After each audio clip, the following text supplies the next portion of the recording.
요시오카 학파의 사범 세이주로가 무사시에게 패배했을 때 그 충격은 교토 전역에 천둥처럼 울려 퍼졌다. 요시오카 가문의 전통과 불패의 상징이었던 사범의 몰락은 가문의 사무라이들을 분노로 불타오르게 했다. 복수는 전투의 외침이 되었다. 세이주로의 동생 요시오카 덴시치로는 형과 마찬가지로 검술에 능하며 강인함과 민첩성으로 이름난 무사였다. 그는 학교의 명예를 회복하고 가족의 명예를 되찾기 위해 사범직을 맡았다. 덴시치로는 매우 인상적인 인물로 그의 무자비한 기세는 상대를 압도했다. 그가 선호하는 무기는 노다치로 알려진 매우 길고 무거운 검이었다.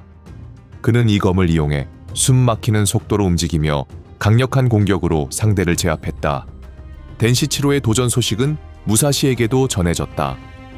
방랑하는 사무라이는 이번 전투가 세이주로와의 결투보다 훨씬 위험할 것임을 깨달았다. 덴시치로는 단순히 검술에 능한 무사가 아니라 복수심 그 자체였다. 전투 장소는 수도 근처 소나무 숲 한가운데에 있는 넓은 들판으로 정해졌다. 이번 결투를 보기 위해 모인 군중은 이전보다 훨씬 더 많았다. 무사시의 명성이 빠르게 퍼지면서 모두가 이 두 재능 있는 사무라이의 대결 결과를 보고 싶어 했다. 무사시는 상대를 흥분시키고 집중력을 흐트러뜨리기 위해 늦게 도착하는 전략을 개발했으나 이번 결투에서는 새로운 전술을 채택하기로 했다. 그는 덴시치로가 복수심에 불타고 자신과 맞붙고 싶어 안달이 났을 것을 알고 있었다. 이번에는 무사시가 예상보다 훨씬 일찍 전장에 도착했다. 그는 소나무 그늘에 몸을 숨기고 들판을 지켜보며 덴시치로가 도착하기를 기다렸다. 덴시치로가 모습을 드러냈을 때 그는 마치 폭풍이 몰려오는 듯한 기세를 보였다. 그의 긴 검은 햇빛 아래에서 번쩍였고 그의 얼굴에는 분노와 증오가 가득했다. 그는 소리쳤다. 겁쟁이처럼 숨어 있느냐? 나와서 내 분노를 받아라. 무사시는 그림자 속에서 일어섰다. 그의 자세는 이전 결투 때보다 더욱 여유로워 보였다. 그는 희미한 미소를 지으며 대답했다. 나는 단지 숲의 아름다움을 감상하며 우리의 검춤을 시작할 적절한 순간을 기다리고 있었을 뿐이다. 덴시치로의 경로로 인해 결투가 시작되었다. 그는 강렬한 연속 공격으로 전진했으나 무사시는 민첩하게 이를 피했다. 그의 움직임은 빠르고 예측할 수 없었으며 마치 먹이를 찾는 고양이와도 같았다. 이번 충돌은 목숨을 건 검의 춤, 의지와 정신의 대결이었다. 덴시치로가 움직일 때마다 무사시는 정확하고 맹렬한 방역으로 응수하며 요시오카 사범을 흔들고 그의 기술에서 드러나는 약점을 노출시켰다. 무사시는 직감과 싸움의 심리적 측면에 대한 깊은 이해를 통해 시간이 지날수록 점점 통제력을 잃어가던 덴시치로의 성급한 성격을 이용했다. 마침내 무사시는 놀라운 속도로 덴시치로의 나무검을 그의 손에서 떨어뜨렸다. 망설임 없이 그는 상대의 무기를 사용해 그의 머리에 치명적인 일격을 가하며 단번에 결투를 끝냈다. 빠르고 격렬했던 싸움에 관중들은 놀라며 침묵에 빠졌다. 자존심 강한 요시오카 사범 덴시치로는 패배의 슬픔 속에 쓰러졌고 그의 복수는 허망한 먼지가 되었다. 덴시치로의 몰락은 요시오카 가문의 종말을 알리는 신호였다. 한때 일본 전역에서 두려움과 존경을 받았던 그들의 학파는 더 능숙하고 더 영리하며 더 무자비했던 방랑하는 한 사무라이의 손에 의해 무너졌다. 세이주로와 덴시치로 두 사범의 패배로 인해 불붙은 요시오카 가문의 분노는 멈출 수 없는 복수심으로 변했다. 그들은 대규모로 집결해 그들의 전통과 명예를 대담하게 모욕한 방랑 사무라이를 파멸시키겠다고 맹세했다. 무사시가 요시오카 가문의 도전을 받아들였다는 소식은 교토 전역에 들불처럼 퍼졌고 도시는 이제껏 본 적 없는 폭력과 유혈의 장면을 목격할 준비를 하고 있었다. 결투 장소로 선택된 곳은 이치조지절의 커다란 소나무 옆으로 신성하고 평화로운 장소였지만 역설적이게도 잔인하고 절망적인 대결을 위한 무대로 선택되었다. 무사시는 자신이 유례없는 도전에 직면해 있다는 것을 알고 있었다. 요시오카 가문은 전통적인 결투에 만족하지 않을 것이며 그들은 가능한 모든 수단을 동원한 전면전을 준비하고 있었다. 그는 가문의 의도를 담은 소문을 들었고 매복해 있는 적들의 수가 엄청나다는 것을 알고 있었지만 그의 결의는 더욱 강했다.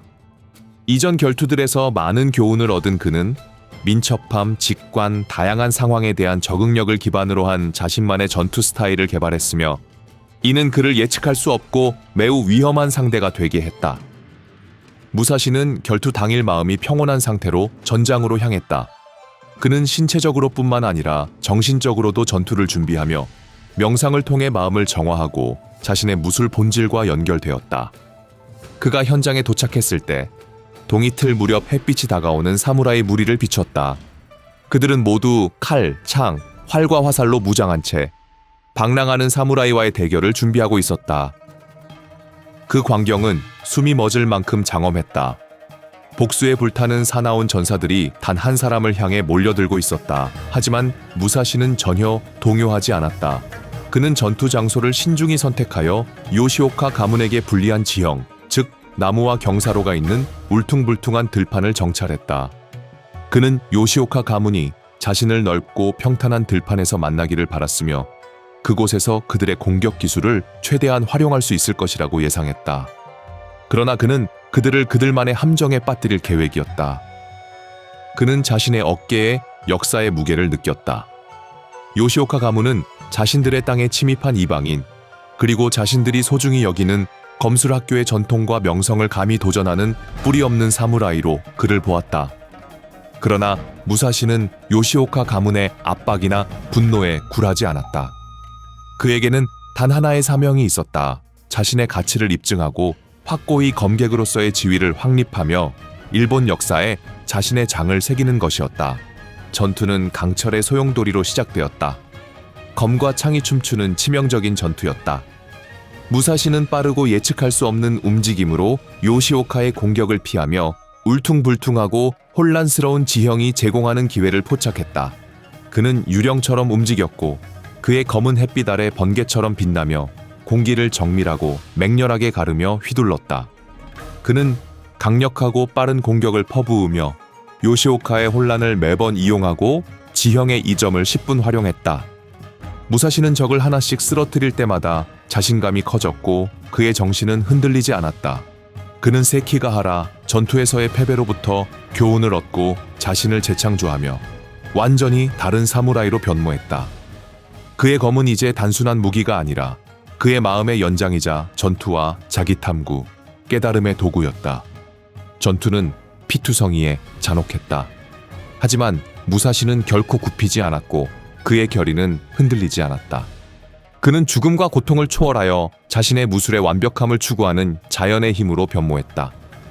마침내 그는 가문의 새로운 지도자인 젊은 마타시치로를 쓰러뜨렸다. 마타시치로는 형제들의 죽음 이후 새로운 검법 지도자로 선출된 인물이었다. 무사시는 그에게 치명적인 일격을 가하며 전투를 영원히 끝냈다. 요시오카 가문의 패배는 치명적이었다. 전통과 명성의 상징이었던 그들의 학교는 단 한 명의 독립적인 사무라이에 의해 산산조각났다. 그의 정신과 기술은 이전에 본 적 없는 수준을 초월했다. 수많은 적을 물리친 뒤 기진맥진한 무사시에게 그는 어떻게 그렇게 많은 적을 이길 수 있었는지 묻자 그는 이렇게 대답했다. 삶은 장애물과 도전들로 가득 차 있으며 이를 한꺼번에 모두 극복할 수는 없습니다. 삶과 마찬가지로 저는 한 번에 한 명의 적을 상대하며 승리를 거머쥐었습니다. 미야모토 무사시의 명성은 일본 전역에 퍼졌고 그는 살아있는 전설이 되었다.